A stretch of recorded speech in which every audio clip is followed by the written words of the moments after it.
Halo, kembali lagi bersama Profesor Lama. Kali ini Profesor Lama sesi Bahasa Ukai atau bahas soal uji kompetensi apoteker Indonesia akan bahas soal mengenai farmakoterapi bagian endokrin subbagian diabetes mellitus part 1. Oke.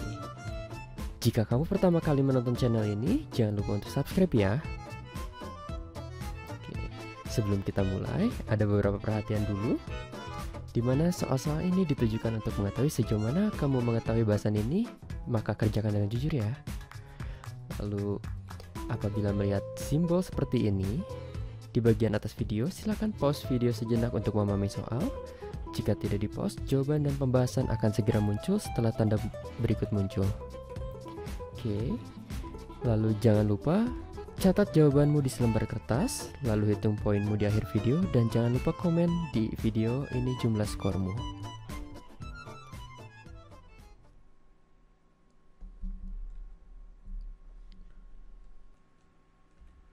Nomor 1, pasien berusia 26 tahun periksa kepada dokter dan didiagnosa diabetes mellitus tipe 2. Pasien memiliki IMT indeks massa tubuh 32 kg per meter persegi.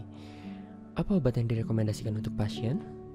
A. Glimepiride, B. Insulin, C. Metformin, D. Glibenclamide, atau E. Dapagliflozin. Oke, silakan pause videonya sejenak ya. Oke, jawabannya adalah C. Metformin.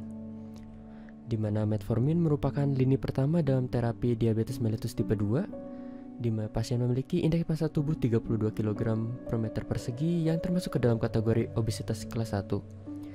Golongan sulfonylurea memiliki efek samping peningkatan berat badan. Oke. Apakah kamu tahu di mana ini adalah klasifikasi berat badan menurut WHO? Bisa dilihat sendiri ya teman-teman. Oke, nomor 2. Pasien wanita berusia 24 tahun periksa kepada dokter dan pasien tersebut melakukan cek gula darah. Diketahui pasien tengah hamil 6 bulan dan gula darah puasa yang tinggi.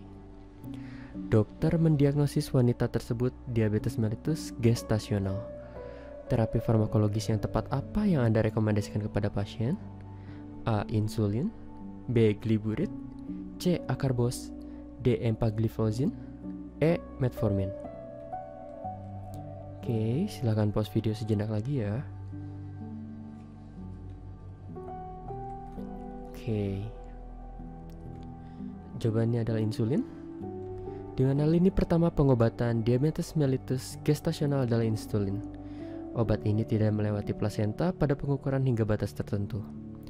Semua obat-obatan oral memiliki kekurangan data keamanan pada kehamilan jangka panjang. Dan tahukah kamu, diabetes mellitus gestasional adalah diabetes yang muncul pada masa kehamilan dan hanya berlangsung hingga proses melahirkan. Umumnya terjadi pada minggu ke-24 sampai ke-28. Nomor 3. Wanita berusia 23 tahun periksa kepada dokter dan pasien tersebut melakukan cek gula darah. Diketahui pasien hamil 7 bulan dan gula darah puasa pasien 130 mg per desiliter. Dokter mendiagnosis wanita tersebut DM gestasional, telah menjalani terapi non-farmakologi dengan mengubah gaya hidup. Dan berapa target gula darah puasa pasien yang normal? A. Di bawah 126 mg per desiliter, B. Di bawah 120 mg per desiliter, C. Di bawah 100 mg per desiliter, D. Di bawah 95 mg per desiliter, atau E. Di bawah 90 mg per desiliter. Oke, silakan pause video sejenak untuk memahami soalnya.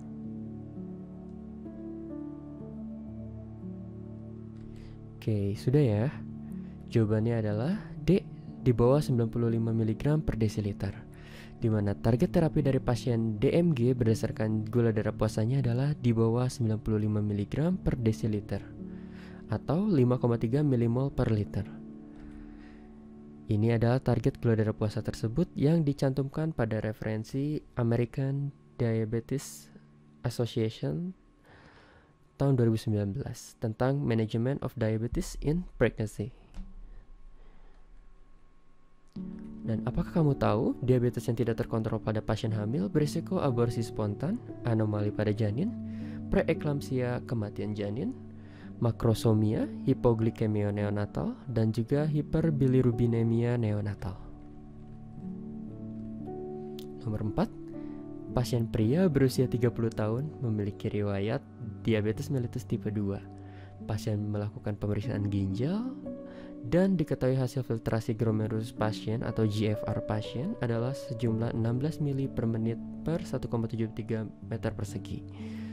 Pasien saat ini mengkonsumsi obat metformin dan kondisi gula darah pasien terkontrol. Apa yang dapat disarankan kepada dokter? A. Mengganti metformin ke metformin extended release. B. Menghentikan metformin. C. Menurunkan dosis metformin. D. Menambahkan akarbos. Atau E. Menambahkan glimepiride. Oke, silahkan pause video sejenak ya.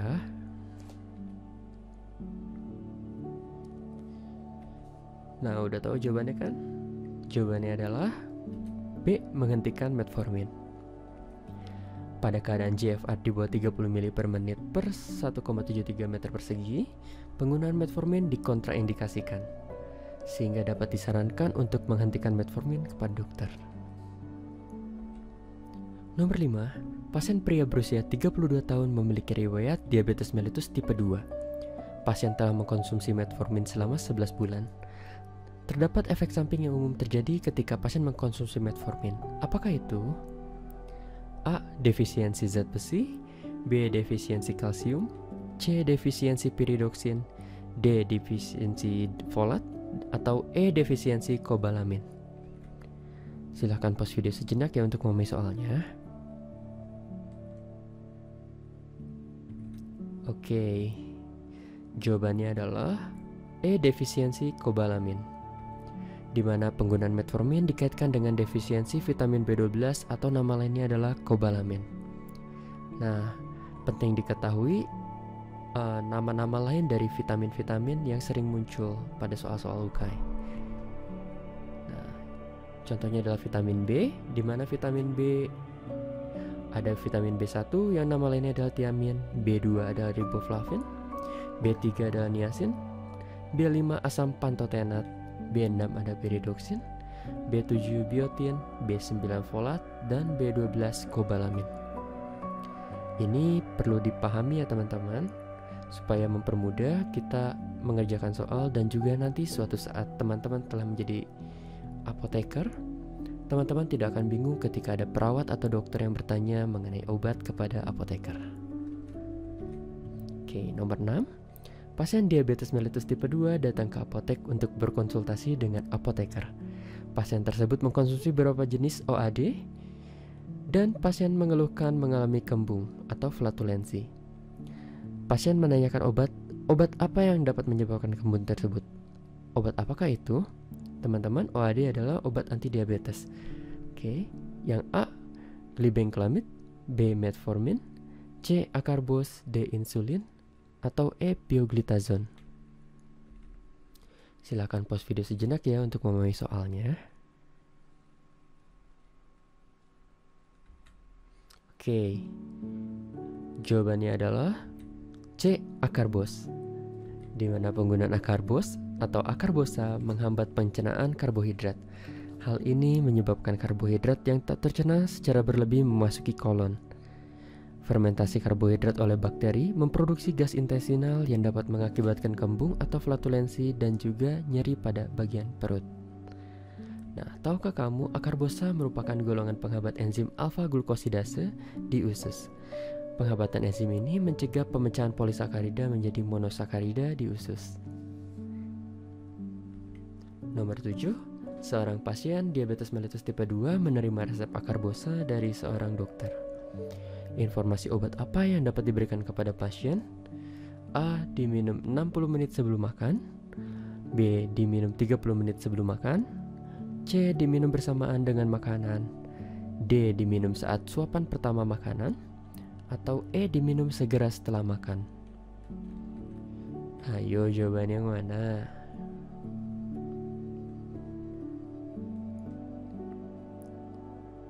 Udah ketemu kan jawabannya?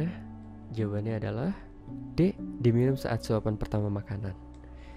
di mana penggunaan akarbosa yang tepat adalah digunakan saat adanya asupan makanan, terutama karbohidrat.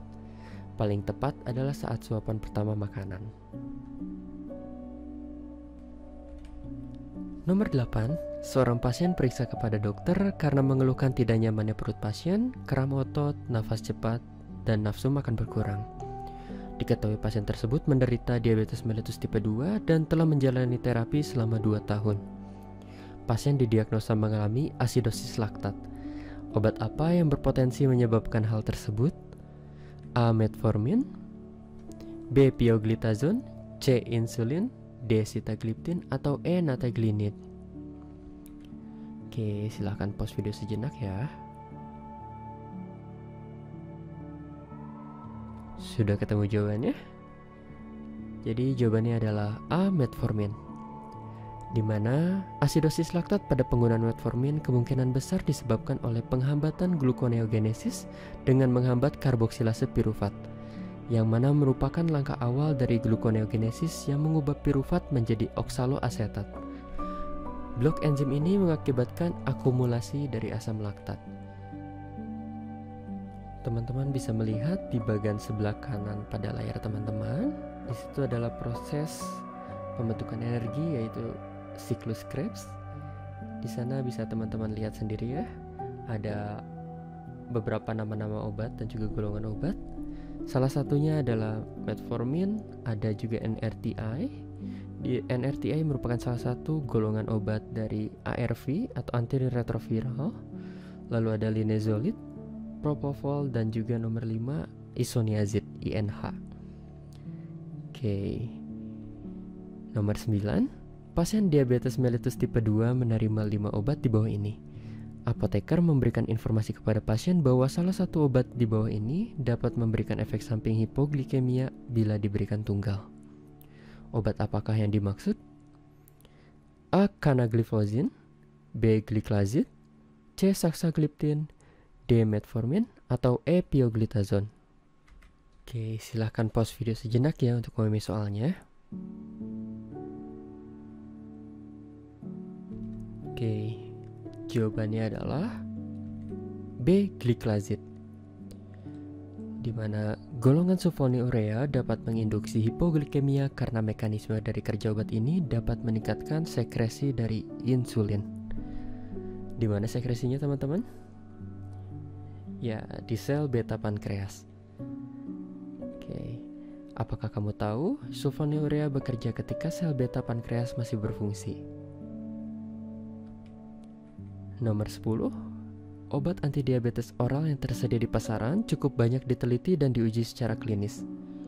Salah satu obat yang tersedia memiliki risiko amputasi kaki. Obat apakah yang dimaksud? A. Metformin, B. Canagliflozin, C. Glimepiride, D. Pioglitazone, atau E. Akarbos. Silakan pause video sejenak untuk memahami soalnya. Oke, jawabannya udah ketemu. Jawabannya adalah B. Canagliflozin, di mana canagliflozin atau inovatornya adalah Invokana adalah obat yang diberi label Black Box Warning oleh FDA, Food and Drugs Administration, terkait risiko amputasi pada kaki bagian bawah. Oke, mekanismenya diduga dari mekanisme obat yang meningkatkan output urin yang mengandung sejumlah gula. Peningkatan output urin dapat mengakibatkan dehidrasi. Nah, ketika tubuh tidak memiliki air dan cairan lainnya, tubuh tersebut tidak dapat melakukan fungsi normalnya termasuk sirkulasi darah. Penurunan sirkulasi darah ini akan mempengaruhi kaki dan juga jari kita, terutama di ekstremitas bagian bawah. Ketika ketidakcukupan aliran darah dapat mengakibatkan atau meningkatkan risiko amputasi pada pasien. Nah, seperti ini contohnya black box warning. Ini diterbitkan oleh FDA. Setiap obat information drugs yang bisa kita cari di Google biasanya memiliki data-data obat. Salah satunya adalah warning seperti ini. Obat-obatan tertentu yang punya risiko yang besar pada pasien itu akan dicantumkan black box warningnya oleh FDA. Itu disarankan oleh FDA, maksud saya, nanti akan dicantumkan oleh perusahaan masing-masing. Oke, berapa skormu? Apakah ada pertanyaan? Jangan lupa tanya dan juga tulis di kolom komentar ya. Dan jangan lupa untuk subscribe bila kamu belum subscribe channel ini. Oke, terima kasih. Bye-bye.